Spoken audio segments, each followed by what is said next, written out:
कहां खड़ा है? ये तेल खत्म हो गया क्या इसका? ये कब काम करेगा? केवल ये कांग्रेस के लोगों के ऊपर चलेगा या विपक्ष के लोगों पर ये बुलडोजर चलेगा? कोडेन युक्त कफ सिरप के मामले में लखनऊ से लेकर बनारस तक सियासी माहौल बना हुआ है। कांग्रेस के प्रदेश अध्यक्ष अजय राय जी ने प्रेस कॉन्फ्रेंस करके तमाम आरोप लगाए। वाराणसी पुलिस कमिश्नरेट को उन्होंने सिटियाबाज पुलिस कह दिया।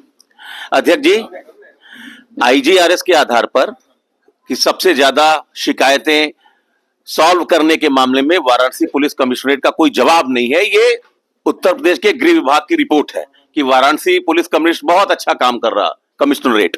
आप कहते हैं वो सिटियाबाज पुलिस है। नहीं, कल दिखाया ना, देखिए कल दिखाया उन्होंने कि सबसे अच्छा काम किया। पूरे देश की सबसे अच्छी पुलिस की व्यवस्था कल थी यहाँ पर। इतनी अगर चाक चौबंद व्यवस्था अगर रहे, मुझे लगता है कि कहीं पर कोई अपराध नहीं होगा। जिस तरीके से एक पूर्व आईपीएस अधिकारी जो ईमानदारी के प्रतीक है, जिन्होंने हमेशा अत्याचार अन्याय के खिलाफ बात उठाई है, कोडेन कफ सिरप में कोई अमिताभ ठाकुर के परिवार का कोई नहीं मरा। दादी के हाथों का जादू और खुशबू से महकता घर, माँ की मुस्कुराहट और खाने की सुगंध। MDH गरम मसाला, क्योंकि हर रिश्ता है स्वाद से जुड़ा।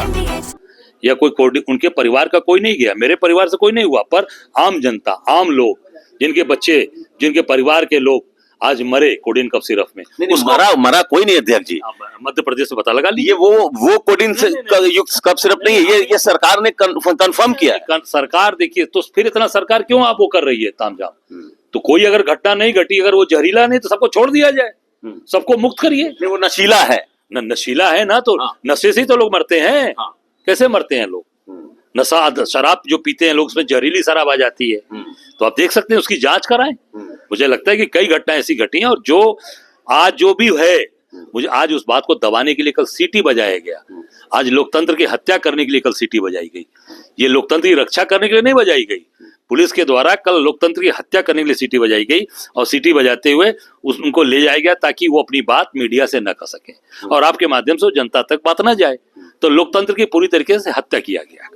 सीटी बजाना, आपको लगता है कि ये जिस तरीके से कल हुआ, आप लगातार प्रेस कॉन्फ्रेंस में ये बात कह रहे हैं, ऐसा क्यों हुआ? कोई ऊपर से निर्देश दिया या खुद कमिश्नरेट के स्तर पर ये निर्णय लिया गया? आपको क्या लगता है ये सिटी पुलिस ने आखिर क्यों बजाई? तो पहली बार आप कह रहे हैं कि ऐसा हुआ। आप बताएं भैया, आप सभी सीनियर लोग बैठे हैं, मैंने तो आज तक कभी नहीं देखा। मेरी 32 साल की पॉलिटिक्स हो गई, मैंने तो कभी नहीं देखा पूरे देश में, न सुना न देखा कहीं कि सीटी, भाई एक जगह सीटी बजाते कोई जाम के लिए कोई खतरा होता है, पूरा का पूरा जितना प्रशासन कल वहां था, पूरा सीटी बजा रहा था, पूरी सिटी बज रही थी वहां। तो जो मुझे देखा, मैंने वीडियोस में देखा, मेरे पास वो वीडियोस हैं, मैंने देखा, तो मुझे लगा कि ये क्या हो रहा है, किस तरीके की चीजें हो रही हैं। ये पहली बार ऐसा हुआ। तो ये लोकतंत्र की पूरी तरीके से हत्या की गई है। और एक ईमानदार आदमी, ईमानदार कर्मठ इंसान आज जो ईमानदारी से बात उठाया है, मेरे कोई कांग्रेस पार्टी के सदस्य वो नहीं है, पर अत्याचार अन्याय के खिलाफ वो लड़ रहा है, तो उनके साथ में उनके यहाँ मिलने भी गया था। मैं देवरिया जेल में मिलकर आया परसों, और निश्चित तौर से अत्याचार अन्याय के खिलाफ वो बात उठा रहे हैं, उनके साथ है। और सीटी बजाकर ये लोकतंत्र की हत्या की गई है, ये लोकतंत्र को खत्म करने का काम किया गया है। और ये निश्चित तौर से बनारस के यहाँ के जो पुलिस अधिकारी हैं, उन्होंने अपनी नैतिकता को बेच दिया है। पूरी तरीके से उन्होंने अपनी नैतिकता खत्म कर दी है कि आज वो वर्तमान में है, कल पूर्व होंगे।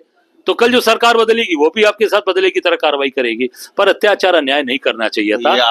ये उनको हिंट दे रहे हैं कि निश्चित तौर से हिंट नहीं है। आप अगर जिस तरीके से करेंगे, जो कहा गया ना कि भाई जो जैसा करता है उस तरीके उसके सामने चीजें आती हैं।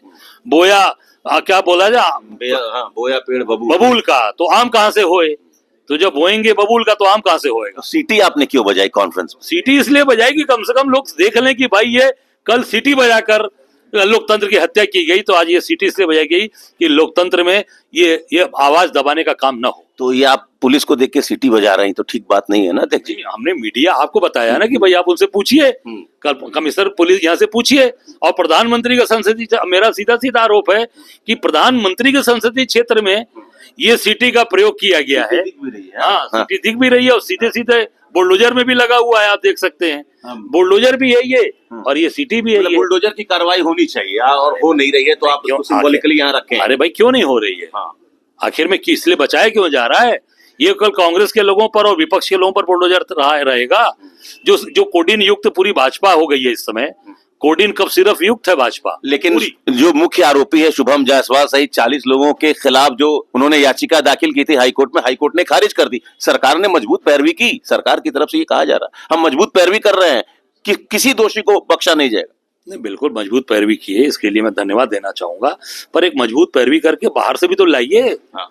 जैसे लूथरा ब्रदर्स को आप ले आए, जो गोवा वाला, जो वहां पे अगजनी का कांड हुआ, उसके बाद आप थाईलैंड से ले आए ना, बैंकॉक से जी। तो क्यों नहीं आप जो यहाँ से भगा व्यक्ति है शुभम जायसवाल, उसको क्यों नहीं ला रहे हैं? जो भी लोग यहाँ से भगे हैं उनको लाइए, और नहीं तो कल 25,000 की आपने कार्रवाई करके छोड़ दिया। ये बुलडोजर कब चलेगा?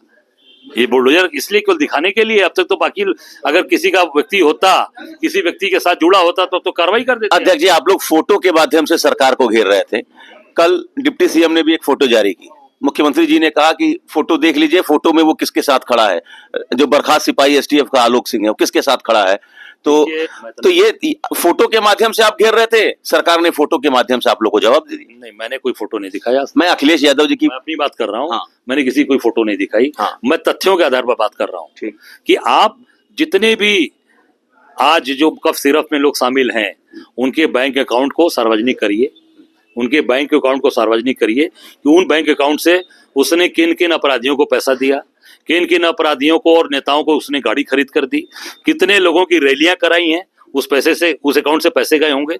सरकार तत्काल जो जांच चल रहा है उसको तत्काल सार्वजनिक करे और उसको तुरंत जनता के सामने लावे कि वो अकाउंट, क्योंकि वो तो प्रमाणित बात होगी ना, फोटो की बात तो प्रमाणित नहीं है।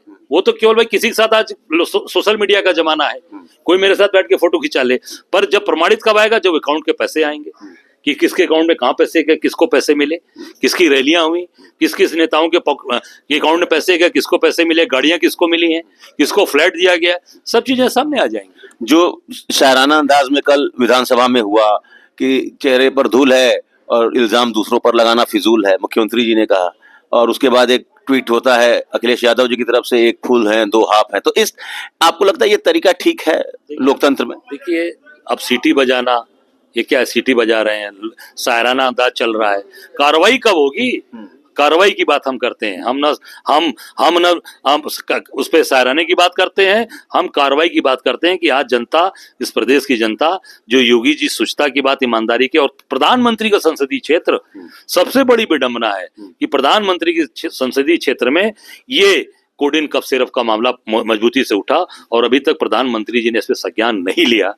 ये दुर्भाग्य है हम सब काशीवासियों का। एक आखिरी सवाल, आपकी मुलाकात हुई देवरिया जेल में अमिताभ ठाकुर जी से। अमिताभ ठाकुर जी के ही समर्थन में आपने प्रेस कॉन्फ्रेंस की, आपने उनको ईमानदार अधिकारी बताया। मेरा एक सवाल है, पहले मैं सवाल खत्म कर लूं, उसके बाद आप बता दीजिएगा। समर्थन में प्रेस नहीं कर रहा, मैं अत्याचार अन्याय के खिलाफ बोल रहा हूँ। ठीक है, जो अत्याचार अन्याय किया जा रहा है उसके खिलाफ बोल रहा हूँ। ठीक। अमिताभ ठाकुर जी से आपकी मुलाकात भी हुई, क्या इस बात की संभावना है, आप प्रदेश अध्यक्ष हैं, कांग्रेस को मजबूत कर रहे हैं विधानसभा चुनाव से पहले, इस बात की संभावना है कि अमिताभ ठाकुर कांग्रेस ज्वाइन कर सकते हैं या उनके पार्टी का विलय हो सकता है? देखिए, मैं तो नहीं कहना चाहूंगा अभी अत्याचार अन्याय हो रहा है किसी व्यक्ति के साथ, उसके साथ मजबूती से उसका कंधे पे, उसको कंधा का साथ चाहिए, हमारे जैसे मजबूत आदमी का साथ चाहिए। अब कल निर्णय क्या होगा वो निर्णय लेंगे।